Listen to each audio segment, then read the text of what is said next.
everyone, this is Amy Short from Amy Kristen Photography. I'm going to do a video today to show you how you can prepare a photo for being a canvas in Photoshop without losing any of the actual image to the sides of the canvas wrap. This is something that I do with all my canvases regardless of the size and or orientation that I'm going to print them, and it's really pretty simple. Just takes a little bit of time, but it's not too bad.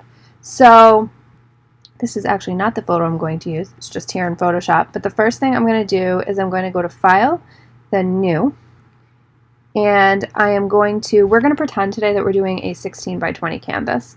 You can do this again with any size. So I'm going to go to File and then New, and then I'm going to go to this area right here where you can put in the size, and I'm going to do 20 inches wide by 16 inches high. I keep my resolution at 240, that's what it comes out of camera at. I have no issue printing at that. It actually allows you to print bigger than 300 and it's fine, that's high resolution. My color mode is RGB and I actually do 16-bit. And then background color is white, doesn't really matter.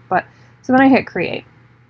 So this is my 16 by 20 size. The next thing I need to do is actually add to the canvas for the wrap. So my lab is Pro DPI. They are 1.5 inch wraps, which you would think would add up to 1.5 inches on each side, would be 3 inches total. However, there's an extra 1/2 inch that Pro DPI actually uses beyond the 1.5 on each side for the wrap. So I have to add 4 inches.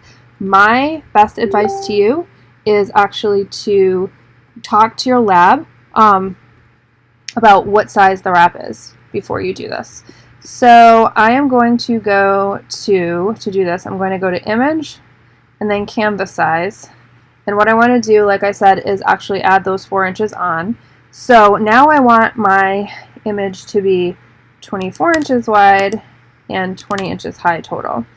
And then when your canvas extension color, you can do whatever color you want. I usually try to do a color that is completely different from anything that's in the photo that I'm going to add, which you're going to see in a minute, so I can tell where the edges end. So I'm just going to pick this funky pink color and hit OK. One other thing I should tell you is that in older versions of Photoshop, before this version of Photoshop CC, instead of putting in the total width and the total height of the entire canvas size, all you had to do was actually add on the amount that you were adding on. So I would actually add only 4 inches to the width and 4 inches to the height.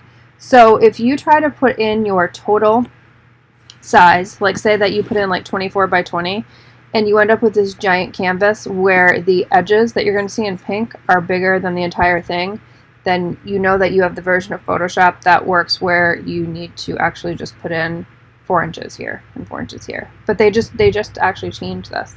So I'm going to hit OK. And so now what I see is this right here is where my canvas or my photo is going to go, and this is the wrap all around. So the next thing I'm going to do is I'm going to go to File and then Place Embedded.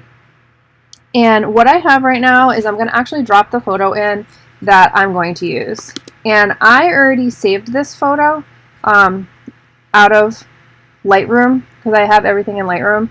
I saved it, I cropped it to 16 by a 4:5 ratio, which is what a 16 by 20 is, and I actually saved it at the 16 by 20 size, so I did not even have to transform it to fit into that white block when I came into this video.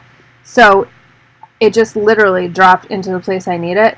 If you crop the photo, either in Photoshop or Lightroom ahead of time, but do not resize it to the size that you need, if you just save a giant full resolution file, it'll still work, but you will actually, it'll be bigger than this whole area here, and you'll just have to use your handles to transform it to where you want it to go. So that's why I find it much easier to save it ahead of time. You can do it out of Lightroom or Photoshop, whatever you use, but save it at the actual size. So I'm going to hit check mark. So this is great. Now the next thing I'm going to do is I have to actually add these areas right here, all around. So I'm going to go to my Marquee selection tool, I think this is. I don't even know what the heck it's called. The little dotted square, I think it's the Marquee tool. And you can start on any side you want. I'm going to just start on the bottom, and I'm going to start on one end and pull all the way over and down to the other. So I make this square. I want to make sure that what I'm selecting is at least 2 inches high, because it's going to go right underneath. So I'm going to select this, and then I'm going to hit Command J to put it on a new layer, and then I'm going to hit Edit, Transform, and then Flip Vertical, which flips it upside down. I'm going to use my Move tool, and I am going to move it right into place. It snaps right into place.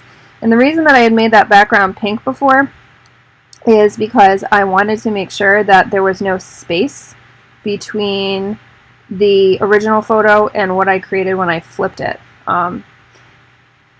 when I did this selection and then flip. So then the next thing I'm going to do is I'm going to go to the background again. You want to make sure you're on the background again, and then use my Marquee selection tool again. This time I'm going to show you one of the sides, and I'm going to select this whole side. Oops. I'm going to hit Command D to deselect. Select the whole side all the way down to the bottom of the original photo. And then I'm going to hit Command J again, which it's not letting me do. Oh, Command J to put it on another layer. For some reason that patch tool was selected. Now I'm going to hit Edit, Transform again, and then I'm going to flip horizontal this time. When you're on the vertical edges, you have to flip horizontal, and when you're on the horizontal edges, you have to flip vertical. I'm going to move again over here. Okay, so I've done all 4 sides now. I just took a break so you wouldn't have to watch me do that. I've done all 4 sides. Now that all that I have left are these 4 corners to fill in. So what I do now is I add a new layer. I use this new layer icon here, and then I hit S to choose my clone stamp tool, and then I just start cloning into the corners. And I also sometimes will clone things like this little area of his foot down here or his hair up here. You can't really see that in the wrap at all, but I like to do it just in case. Okay, now I'm back after all my cloning, and this is what my final image looks like with all 4 edges added for the canvas wrap. My final step now is just to save it. So I go to File, and then I go to Save As. You can save wherever you want to. My tip is to actually save it both as a PSD and as a JPEG. Obviously the PSD won't be used for print. The JPEG is what you'll upload to your lab, but I save the layered PSD just in case I make any mistake or I need to call the PSD back up to change anything on all the sides that I've done. So first I'll save as a PSD wherever I want to, and then after I do that I'll just change my drop down menu to JPEG and save in the same area, and save it as a JPEG, which would just be the flattened JPEG, and then I hit save. So hopefully this video helped you to understand how you can pretty easily create a canvas wrap, prepare it for print, and not lose any of your sides.